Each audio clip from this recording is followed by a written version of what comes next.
Alright.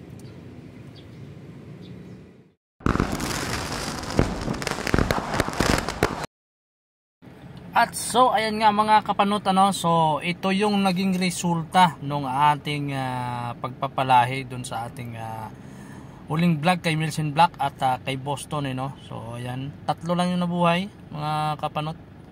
So ayan, natatandaan nyo si Boston. So nagamit lang natin isang beses yan, so tinigilan natin.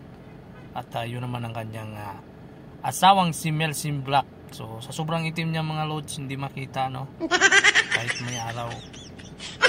Napakatangkad niyan mga kapanot nakikita niyo Kaya lang may bisyo itong mga kapanot dahil nga yung mga hats talagang medyo may no. So medyo mainit nga lang yung dugo niyan mga kapanot, kasi nga yung mga hats medyo may talaga yan, may bisyo na nanununtok. So siya hindi naman masyado, kaya lang may time lang talaga. Kaya okay lang naman, konting pasensya lang kasi talagang manggigigil ka dyan pagka sinuntukan niya Tinigilan muna natin yung pagpapalahi sa kanya. At siyempre uuwi natin siya ng probinsya at doon tayo mag-umpisa, doon natin siya palahiin So sa ngayon tatlong sisiw lang yung nakuha natin, napakatipid Sana may lalaki doon para makakuha tayo ng panibagong materialis naman mga kapanot. So medyo maiksi lang yung ating video ngayon kasi mga kapanot, medyo busy lang tayo. At sana ay maging maayos ang ating pagpapalahi kay Milsim Black at kay Boston.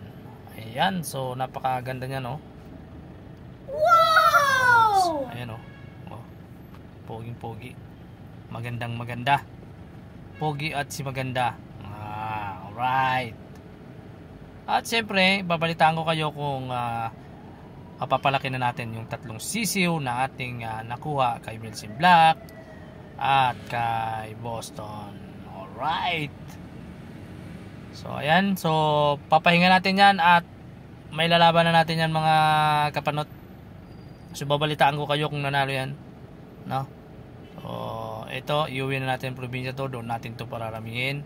At siyempre si Milsim Black ay uuwi na rin yan doon sa Bicol. Alright mga kapanot. So ayan mga kanoki, salamat sa inyong mga kamanok. Hey, shoutout natin ang ating mga kaibigan dyan Shoutout sa inyong lahat mga kapanot, mga kabakyo.